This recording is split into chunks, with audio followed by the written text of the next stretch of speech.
Mario is the #1 most expensive copyright you can buy from anything. He's more expensive than Mickey Mouse by like It's 2. a me. No, it's a ours.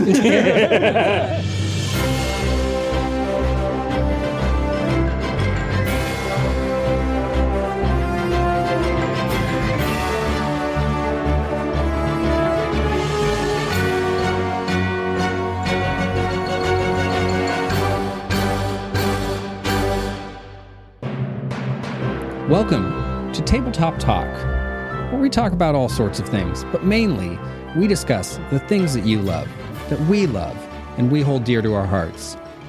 And that's, I'm looking around, no one's telling me, it's games, board games, role-playing, Magic the Gathering, card games. Oh, I was just going to see where you were going. Yeah, I thought about saying that like everyone cares most about us, which I know we do. I don't think even we care about us. That's true. If I did offer Rick the Tom Bombadil Magic the Gathering card or my friendship, he might choose the card. I think the fact that I'd have to think about it says enough. Yeah, I think that says enough. That's kind of like that awkward, like, do you want me or do you want her? And then you take too long and it's like, okay, well, that's an answer. If I were given the Spider-Man thing of like, save the bus or save Mary Jane, both of them would die. Yeah, you're I'm glad to know we get to know so much about Rick's personality on this podcast. I'm picturing me falling into the water or the magic card falling into the water and Rick going, well, Jeremy, he used to swim. He'll be okay. I'm assuming. That card is made of cardboard and it's not going to survive very well in the water. Oh, man. Yeah. So anyway. Why am I, like, picturing myself, unfortunately, in your story, like, being the one you're the person Rick, holding it? Yeah. It's up to you, Rick. You'll never catch me now, amazing Rick. Oh, gosh. Yeah. I think we just found my new nickname. It's great. It's about time. Well, I'm your host, Jeremy, and with me today is amazing Rick, Kyle, Trevin, Dr. RPG himself, and producer Chris. You forgot my title of Forever DM? I know it's depressing, but I feel a little bad that I'm the only one who didn't get Whoa, the we title. actually have, so we do have all titles. If you're choosing Forever DM. I didn't choose it. It's just you chose it earlier, and every Forever DM listening to this knows that they chose that life. They were not forced into it. What? They no, chose we did it. not. None of us chose that. Do not put... Chris, stop! Stop recording! Stop! They chose the life. We all know it. We all know the DMs who've DM'd for 20 years because their pathetic friends do not want to step up. Myself included. Are DMs because of choice, not because of me. I mean, the people. This might be the one episode I relate the most to those who are listening right now, and those few viewers who are the Forever DM. I apologize. I know you have a Jeremy in your life, and I'm so sorry. They don't just have one. They've got 4 or 5 Jeremys. I'm aware. Look, I may refer to you, but I understand what's happening when Rick and Trevin and producer Chris join up against me. They get Jeremyitis. No. That means I'm a virus. Yeah. Yeah. Don't get me wrong, man. I love you, but you are a virus. Oh. Thank you. When we said we wanted this podcast to go viral, this is not what I was thinking. You ever feel like sometimes we lose track of the whole point of this thing? No, that we're talking about magic. Oh, that's right. We're talking about magic today again, you guys. This, 2 weeks now? For 2 weeks. And which is a lot longer than I've ever talked about magic in my life. Now, granted, I have heard both Kyle and Rick tell me about magic for a lot of hours, but I have yet to speak about it and listen. Oh my God, Rick is crying. This might be Trevin's crying, but for a whole different reason. I know you guys are out there and you have some friends who like really care about a subject, and you care because they care. And so you're listening to them and you do think it's kind of cool, but when it gets to be a half hour or hour about something, the coolness starts to die down, and they're trying to like get you into it, and that's kind of where I'm at right now.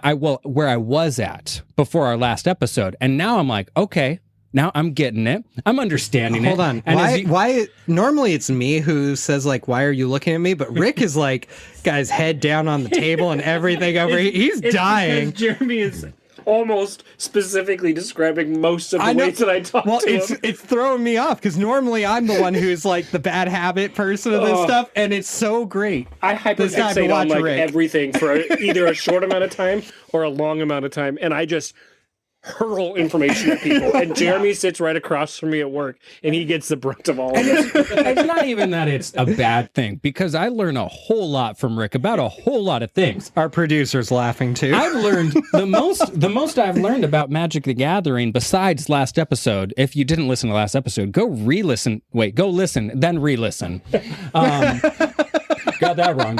But he's not wrong though. I mean, it might help with this one, or it may make it worse. Who knows? I learned a ton about Magic the Gathering and what it means to start, but I've learned a ton of individual cards and release notes from Rick on the day-to-day when we're repairing devices. Isn't it weird to hear a nerdy subject that's not me like bantering at you all day long about it? And we don't work together. I just send Jeremy texts all day long. Yeah. Well, here's the thing.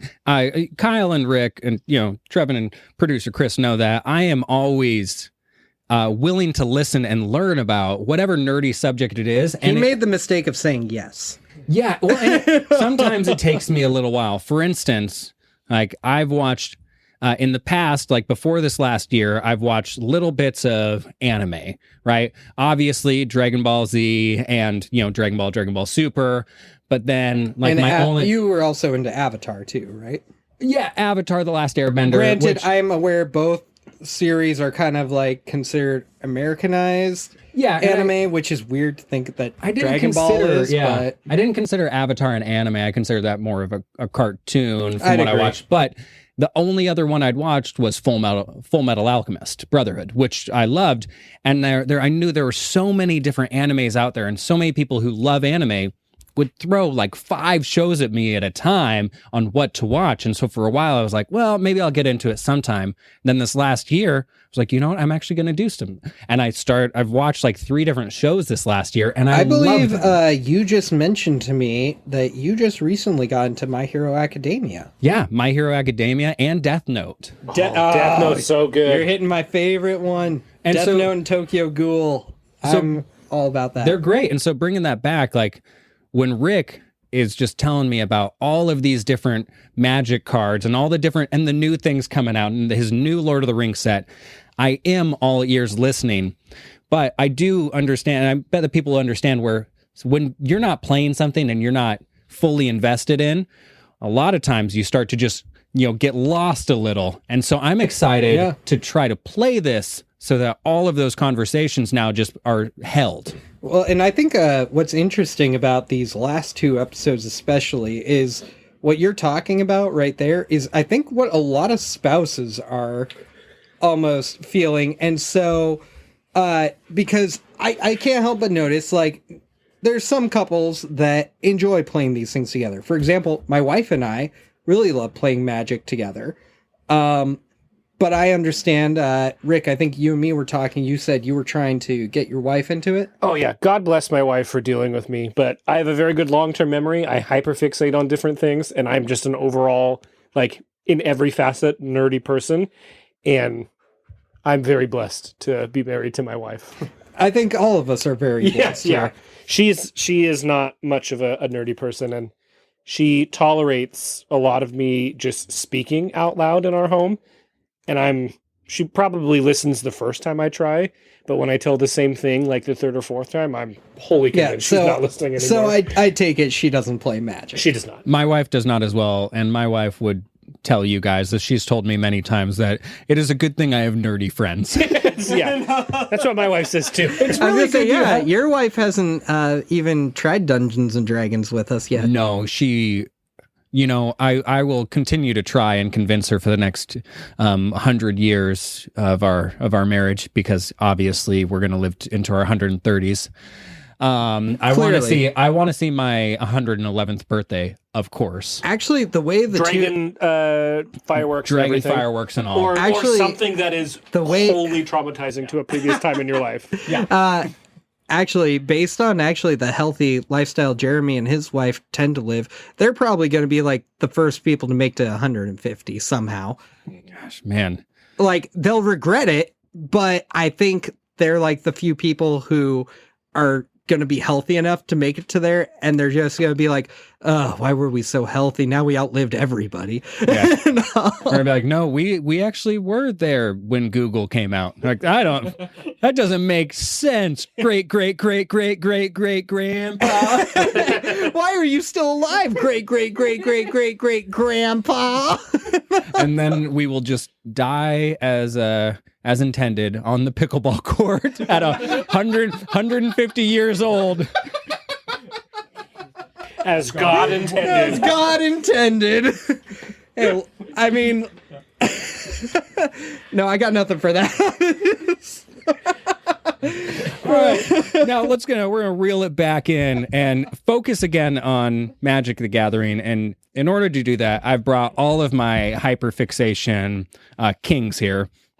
And I'm going to Sorry, be what did you say? I need to focus on what you said. Hold on. hyperfixation kings. Oh, okay, good. I thought he said king. And Lords. thank you for clarifying that. I was worried. Barons. What's another one? Dukes. Earls. Sometimes I like to think of Dr. RPG as also our bishop. I knew you guys would come up with another 5 to 10 terms, so that was perfect. I was gonna say, yeah, the fact I thought it was weird. You were like holding your hand up and like counting as we did it. Did you guys catch that too? He was like actively like holding up a hand of 5 and like counting down as Rick said something, I said something, Trevin said something, and he's like dropping them. I was just waiting. That was it. We got it. We got it. Podcast done, I think. Oh, wait. No, we're supposed to talk about Magic. All right. Now, I'm having a lot of fun talking, but I want to hear you guys talk a bit about, do you have a favorite memory or even just something recent with Magic the Gathering that you really enjoyed? Yeah, I'll start off this one. So, I was actually I was stationed overseas for 6 years in the military, and while that's where I really kind of got into it. And yeah, we had I forgot how I even. Some guys from my shop, they were talking about it. I'm like, hey, yeah, I used to play that when I was a kid. They're like, oh yeah, we're super into it. And so, every single a week, like I think it was like every Wednesday, we would get together and we'd all play. And then I realized that like half of our squadron played, and so it was just like crazy. All the people who would show up, everyone was talking about like their decks, and everyone everyone from like the master sergeant to like the new A1Cs. So it was just cool. It was just like, it wasn't what I expected. Like, I didn't talk about Magic or anything. That's cool. Like That's that. a cool So discovery. not only, if you're listening to this podcast, not only can Dr. RPG teach you, but if you disagree with him, he can kick your ass, and he will do it. Yeah, he does have a tattoo, and He's got a few tattoos. I was told when I was young, those are scary people, so I know he can beat me up. I'm pretty tough. Oh man! As former military, I assume he's really good at digging holes and then filling them back in. So You're more gosh. right than I'd like to admit. Shout out to the veterans from Rick. Shout out to the veterans. I don't know. All right, what about you, Kyle or Rick? Yeah, for me, I think so we're talking favorite memories with Magic, right? Yeah, or just even a recent one that you're like, that was pretty dang fun. Honestly, I think this actually has to tie into a little bit of how I got started. Is that another question we have coming up here? No, go ahead. No? Okay. In that case, if you guys don't mind, I apologize. It's another Kyle rant. It's time for the Kyle rant. Woohoo! And that was Kyle's intro to the Kyle rant. Oh no, producer's writing stuff. I'm screwed. I'm gonna have to sing that on an actual recording, I bet, Anyway, so I am actually not too far off from Rick when it comes to being late to joining Magic the Gathering. I had no intention of doing it. It was like that. I loved D&D. I loved Warhammer. I'm putting all my money into these hobbies. I can't afford a new one. And then my wife discovered at her job, a bunch of people played Magic the Gathering. So she got into it and she asked me if I would be interested in joining and getting into it. And so, we've talked about a little bit that spouses are not always as on board with stuff. So, of course, I said, sure, I'm happy to learn and start playing Magic the Gathering. It was the one that was meant to be my, line. But I decided, you know what? That's okay. Let's try it out anyway. And so my favorite memories are every December that my wife and I went to Leavenworth, and we would buy some new Magic cards, either a few booster packs, individual cards, or a new deck. And we would play together at the hotel we'd be staying at there. And those are probably my favorite memories. I lost a lot of them that made me almost for a while not want to do Magic. She got really into the black decks that have Death Touch and stuff, and she's got probably the coolest zombie deck I've ever seen. And actually Rick and Trevin both nodded. They've played against it and they've seen legit. That all of a sudden it's she goes from this person who's very friendly, very kind, to she starts playing her zombie deck.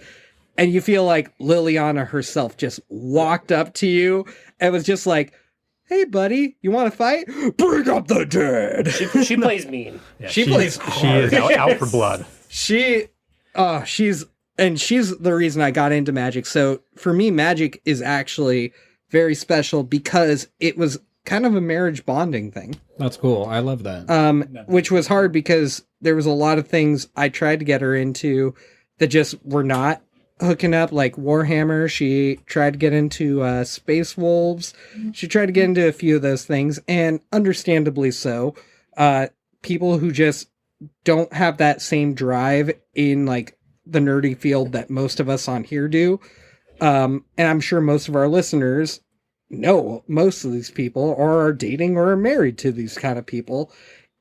The moment that your spouse throws out a nerdy thing to you, you cling on to that. Mm-hmm. You go for it and all. And I've done that, and now she won't play it as much with me.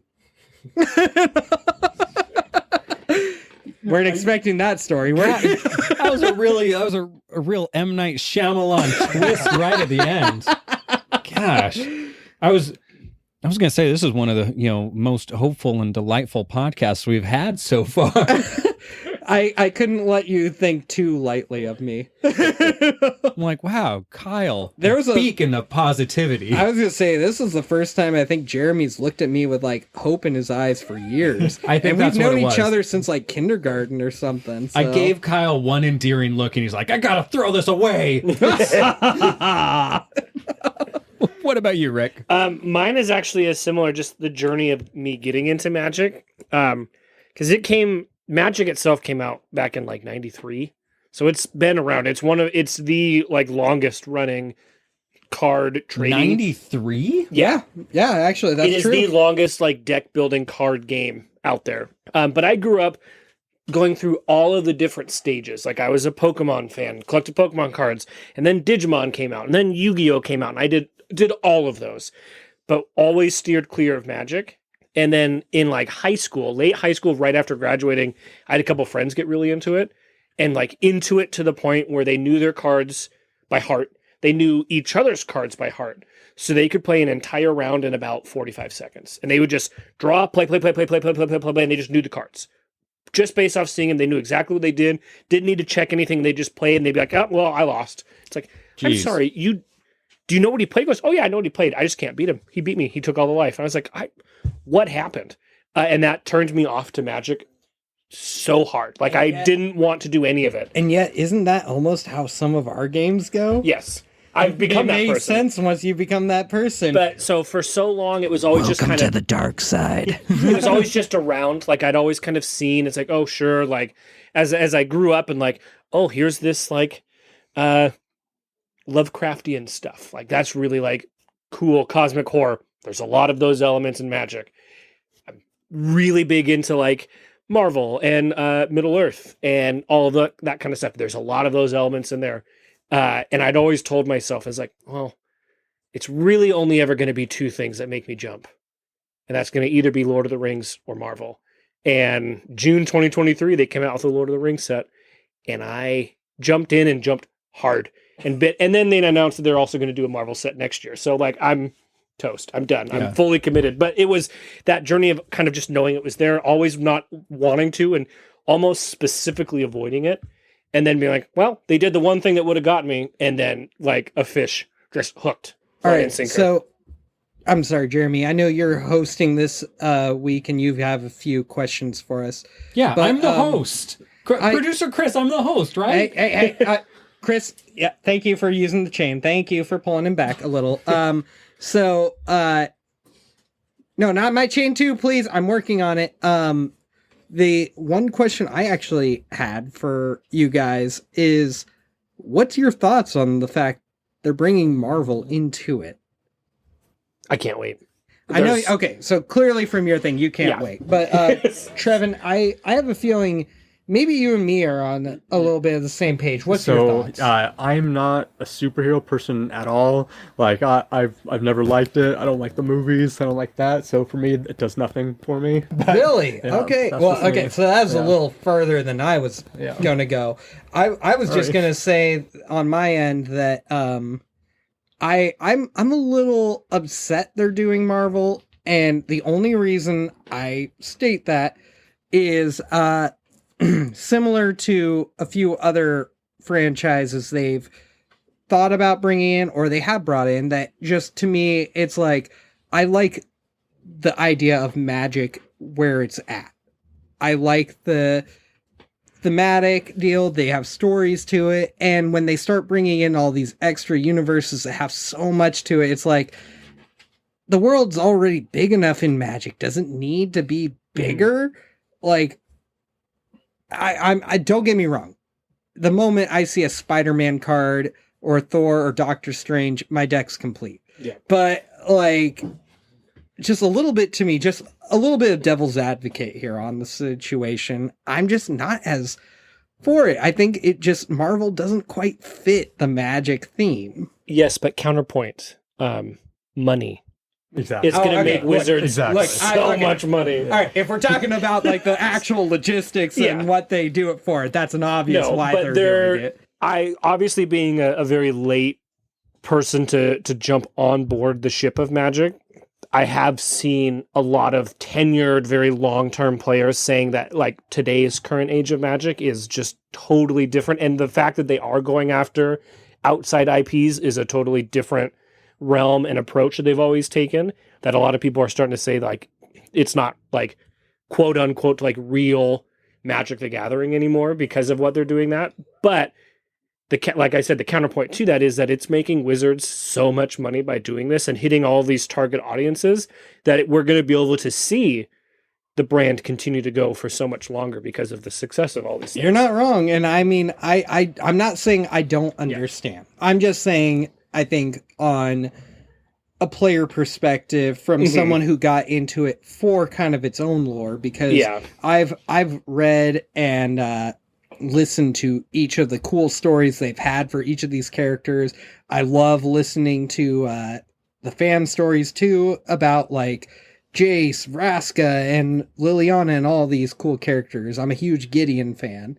But just to me, it's one of those, it's like they have so much already that I understand why they're doing it. I understand on the business side why they're doing it. But on a lore side, I'm a little disappointed. Yeah. That's fair. Yeah. Considering I haven't played any Magic yet, I will hold my answer for that. And that's fair. Because again, I do think, I will say, now devil's advocate to myself, that I do think it's a good idea that they're doing this for the sake of reaching out to people like you and producer Chris, who love Marvel, had no interest in the game itself beforehand until we start pulling things in. Rick got pulled in with the fact they brought Tolkien into it. Chris might get pulled in because of Marvel. Me and him play Marvel Protocol, and we're planning on adding that to the YouTube here pretty soon. In fact, we actually are hoping, I believe, to add some games of Magic between Rick, myself, and Trevin. And we'll probably throw a How to Play with Jeremy in there, and it'll be Jeremy versus Rick, and I'm going to tell Rick that I've taught Jeremy everything to the point he's just going to wreck it. It could also be a How Not to Play with Jeremy. That could also work. Oh, we weren't going to tell you that was the actual name of it. That sounds like a producer Chris move. And that is a gift to all of you out there. Producer Chris cares about you. He cares about us too, but you are his love. Know that. It's sad. We don't get the burning chain unless like we're good, and we don't get the burning chain if we make a point to you guys. When we start focusing too much on ourselves and the wrong things, the burning chain comes out. It's fair. It's fair. Now, the reason I just don't know how he gets it so hot so fast. Oh, producer Chris, you want to say something? Yeah. Oh, sorry. Okay. Yeah. Oh my goodness! Producer Oh my Chris goodness! He's stealing a does mic. have a He's voice. stealing a mic. He's running. He's running. Trevin, tackle him! And Trevin missed. Okay, this is a question on Marvel coming into Magic. So taking the money aspect out of it, obviously. Do you think it would be losing players like the OG players, bringing in an IP that is tapping into another audience that might be interested? Do you think bringing in those would be a gain in the audience and a fall off of older audiences that I don't agree with this? And I think Rick's going to agree with me on this, especially as someone who got pulled in by a specific IP. I think it's brilliant as a business plan. I'm not going to argue that. I think it's brilliant to get people in, because sometimes the only way I can attract people into playing some of the games we play and talk about on here is by adjusting it to their thing. You yourself, producer Chris, are a great example. You are not someone who is as into fantasy stuff, and there's nothing wrong with that. But I know Jeremy disagrees apparently, but we'll let him have his point in a moment. You are someone that I know it was easier to convince to play like Call of Cthulhu because it had a modern IP to it, rather than Dungeons and Dragons that has kind of the medieval fantasy arc to it that a lot of Tolkien players and such want.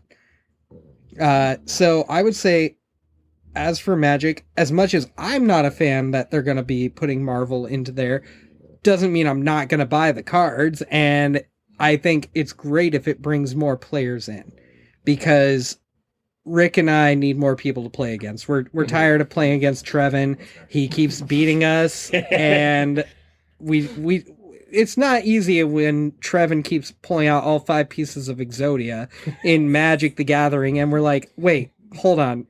How did you? And he just does it anyway. Yeah.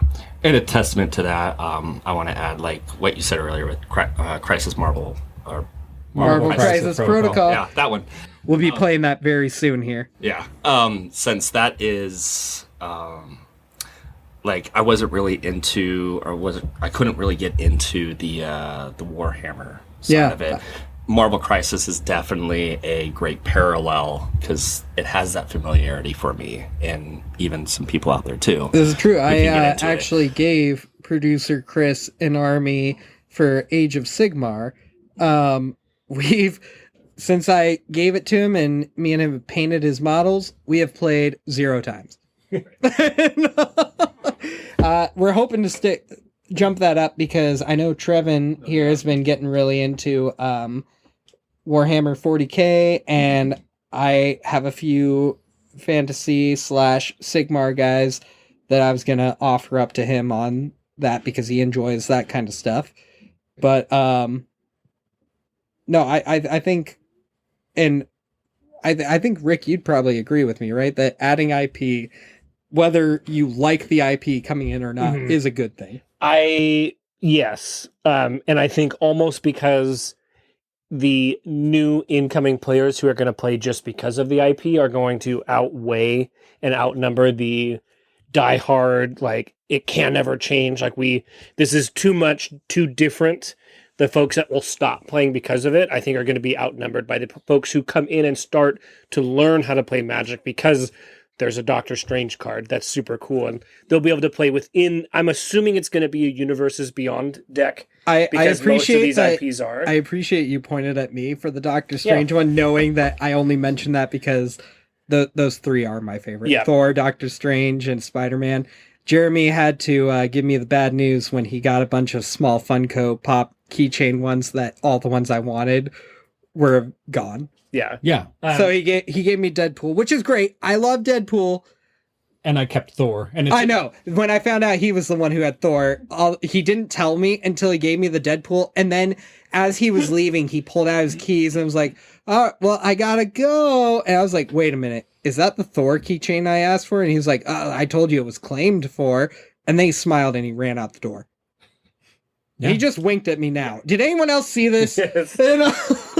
Now, a caveat to that I will say is if this were to have been a Marvel introduction in like the early 2000s, I don't think it would be as big of a deal, and I think it'd go a lot more seamless because of how big Marvel is on its own. Yes. I think that is going to be a big crutch. I think that might be why I'm not as for it right now, is the fact that it feels like it's coming so late in the game. Yeah, it's too established, so it is going to disrupt things in it, but I think it's going to bring in players. It's going to bring in a ton of money to Wizards. That I think overall it's going to be. It might fail, quote unquote, as an expansion, but I think the attention it draws to the brand, I think, is going to outweigh everything else. It's going to be one of those where these producers and all of these like directors in a business meeting down in Renton at their headquarters are going to sit back, all right, let's crunch the numbers. And they're going to focus on that rather than like the play of the game. And I think it's going to come out as an overall win for them.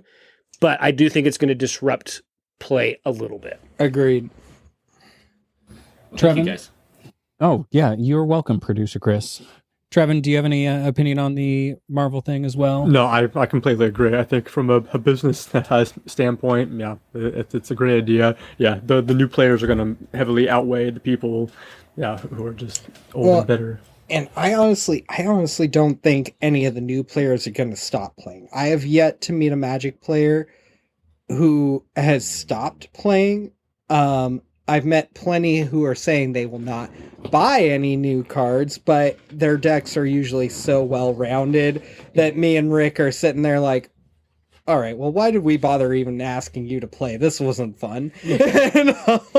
No, I think those are all very good points, and I do think the opening it up to more people is a cool idea because, I mean, Rick himself said that he got into it from Lord of the Rings. Mm-hmm. And this is why I wanted you guys to talk about this stuff too. Earlier, I mentioned that I've heard lots and lots and lots of information on Magic the Gathering cards, decks, play styles from friends, even though I was not interested in Magic the Gathering. But because of continuous just enjoyment and passion, I've been like, well, maybe I will someday see what it's about. You know, just like earlier, I was like, well, I heard so much about these different anime shows from friends that I'm like, I like their style. I like their likes. Well, you got like 30 minutes after the show to play? Yes. Maybe not. We'll see. I was told if you... Rick, you caught that too, right? Well, here's the thing. I was told last episode by some experts that a great place to start is on my phone with an app. And that seems like a very, very comfortable place for me to try. And I think that was excellent advice. So I think that is what I will try first in the comfort of my home in pajamas with a coffee. Here at Tabletop Talk, we are not sponsored by Wizards of the Coast or Magic Arena, though we wish we were. Yes. Yeah, gosh.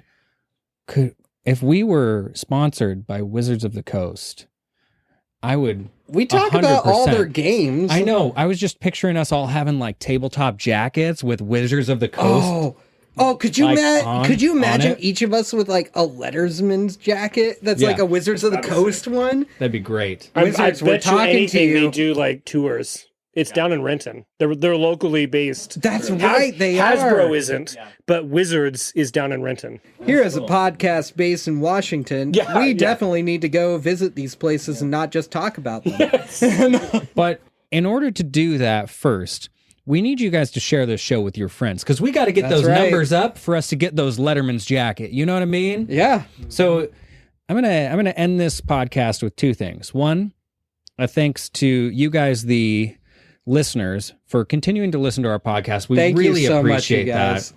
We And- love you and appreciate you. And I want to thank again Trevin, Kyle, and Rick for just telling us more about Magic the Gathering to people who are on the fringe or are on the outside, because I am almost certain that people listening to this podcast are those who have played Dungeons and Dragons or other role-playing games and have friends who play Magic or have thought about playing Magic. And I think these last two episodes have been very important for people like me who are interested but intimidated. And I think you guys have done a great job in just putting me and everyone else at ease and maybe inspiring us to go try something new. Well, and I think honestly, if you guys have more questions about it, feel free to throw it in the comments. I know it's out there. We're looking for questions we can answer from you guys because it takes some time for us to think about questions that people out there who don't know enough about the subject need, because a lot of us already know the subjects. So it's hard for us to sometimes think about what's a good intro question for you guys. What's something you want to know about Magic or Dungeons and Dragons or even Marvel Protocol? Because Chris and I, we are happy to answer that. In fact, I think pretty soon here, we're going to have an episode on YouTube playing Marvel Crisis Protocol, and that'll be me versus one or two of the guys here on our fun little podcast we have. Yeah, so hit us up in the comments. My favorite way to comment on a podcast like ours is to leave a 5-star review on why you like it. And at the base of that review, ask your question. I think that is the easiest way to get our attention. That's exactly how you do it. And is 5-star review and then ask us a question. We definitely notice those. Yeah. Well, this has been magical, everyone. You know, I just love the gathering of all of us. It's almost as if we were a council of wizards. Why is producer Chris crying? Tears of joy.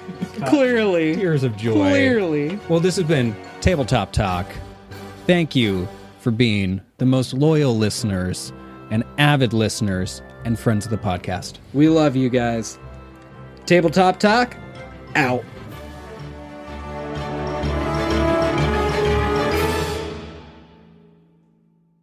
Rick, you can't itch your butt in the middle of a scene. It's an audio medium. I was getting away with it.